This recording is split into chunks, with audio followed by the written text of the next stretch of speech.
Now I know what you're thinking. What the heck is this guy on about? He's been making so many Irishman videos, he's having dreams about De Niro and kangaroos, and now he's finally cracked. Well, bear with me for a second here. I haven't gone crazy just yet. So what do I mean by the title? Robert De Niro having a boxing match with a kangaroo in Martin Scorsese's gangster movie The Irishman? What gives? Well, the long-awaited The Irishman, which will star Robert De Niro, Al Pacino and Joe Pesci as the three main characters, is based on a non-fiction book called I Heard You Paint Houses. The novel's framework is built upon the deathbed confession of Irish hitman Frank Sheeran, who will be played by De Niro, and who worked for the Italian-American Mafia. The book is very detailed, covering Sheeran's life from his childhood all the way up until his death. He grew up in a life of poverty and of violence, making a buck wherever he could, until he enlisted in the army in his early 20s and fought in World War II. Upon his return to the US, a chance encounter drew him close to the mob scene, and after a few years he became a fully fledged mobster. This is where the bulk of the story is, with his developing relationship with Teamsters president Jimmy Hoffa and his mafia murders taking centre stage. There is a little interesting segment, before Sheeran became a mobster but after he came back from the war. Sheeran notes in the book that the army gave him $100 a month for 3 months but nothing else upon his return. He noticed that all the men who didn't fight seemed to have all the good jobs, and as a veteran you'd just have to pick up wherever you left off. And for Sheeran that meant scavenging around for whatever work he could find. He worked in an office, hauled ice, delivered coal, stacked cement bags, whatever work he could get. While working, Sheeran attempted to replicate the easygoing life he lived before the war. One day he and his friends saw a sign for a carnival, and one sign said that if you could last 3 rounds with a kangaroo, you'd get $100. It sounds like something from a kid's cartoon, but that's what Sheeran says is the truth, and he and his friends headed down to the carnival. When they got there, they saw that a kangaroo had been trained in a ring with boxing gloves on. Given that he was always bigger and tougher than everyone around him, Sheeran's mates push him into entering. He does, and the book from Sheeran's point of view describes the showdown as follows. Now a kangaroo has short arms, so I'm figuring I'll knock his ass out. They put gloves on me and I'll just start jabbing away at him, but what I didn't know is that a kangaroo has a loose jaw, so when you hit them, it doesn't go to their brain and knock them out. I'm only jabbing at him because who wants to hurt a kangaroo? But when I couldn't get anywhere near him with my jab, I let loose with an overhand right, a real haymaker. Down the kangaroo goes and I feel this hard whack on the back of my head where my old man used to whack me.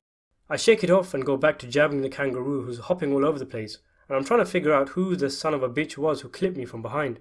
You see, another thing I didn't know is that the kangaroo defends itself with its tail. It has an 8-foot tail that comes whipping up behind you when you knock the kangaroo down, and the harder I hit him, the harder and faster his tail came up behind me. I never saw the tail come whipping up behind me, and I never paid attention to the boxing glove on the tail. He had an 8-foot reach I didn't know about. Actually, my attention was on a pretty Irish girl sitting in the stands with the sweetest smile on her face. I was trying to show off for her. Her name was Mary Leddy, and I had seen her in the neighbourhood, but I had never spoken to her. Pretty soon she was going to change her name to Mrs. Frances J. Sheeran, but she didn't know that then, sitting there in the third row, laughing along with the rest of the crowd. Between the first 2 rounds, my buddies are laughing like hell, but I don't know what's going on. I came out for the second round, and it was more of the same, only this time I knocked the kangaroo down twice, which isn't easy to begin with, and I got hit on the back of the head twice. I was starting to get groggy from drinking all day, selling my blood, and getting whacked on the back of the head. I wasn't looking too good to the girl in the third row either. Between the second and third rounds, I asked my buddy what the hell was going on. Who's hitting me on the head? They told me it's the referee, and he doesn't like Irishmen. I walked over and told the referee if he hits me on the back of the head one more time, I'm going to knock him out. He said, "Get back in there and fight, rookie." I came out now with one eye on the kangaroo and one eye on the referee. I'm really steaming mad now, and I creamed that kangaroo. His tail hit me so hard my head ached for 3 days. I jumped off at the referee and decked him. The referee's people jumped in the ring after me, and my pals jumped in after them. The cops had a hell of a time in the ring sorting that out. It sounds absolutely mental and a heck of a story to tell your children how you met their mother.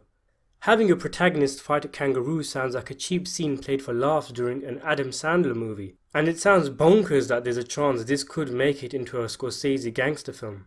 This is a really hilarious little story, and the book is filled with loads of little humorous anecdotes amid the killings and murders.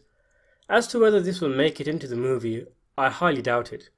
It didn't appear in the draft script I read a while back, and if there were major changes made to that script in subsequent versions, I doubt the inclusion of this scene would make it into the screenplay. There's a lot of stuff much more integral to the story in the book that won't be included in the movie, as is the norm with the book to movie adaptations given films are restricted by a runtime. And if they were to include more stuff, there's a lot more important things to add than an admittedly really entertaining couple of paragraphs, but ultimately something that is a humorous throwaway which sums up how lost and weird Sheeran's life was, until he found his home and his family, so to speak, in the mob. If they were to include this, for argument's sake, you wonder how they'd go about filming it. De Niro would obviously be de-aged using CGI as he will be for huge chunks of the movie. And then there's the Kangaroo itself. Will they bring in a real one for a couple of establishing shots and use a man in a suit or motion capture for the actual boxing? Regardless, this snippet is just a taste of how fantastic the book is. There are loads of fascinating major stories that overarch the novel, taking place over several chapters and are the essence of the story. And then there are these little entertaining nuggets, little extracts that give you a laugh whilst you're reading. I don't think this scene will be in the movie, and though I think it would be funny if it was, I wouldn't want it in the movie at the expense of more vital scenes being cut from the film. So what do you think? Do you want to see this in the film, or is it extra fat that needs trimming? Let me know in the comments below, and as always, thanks for watching.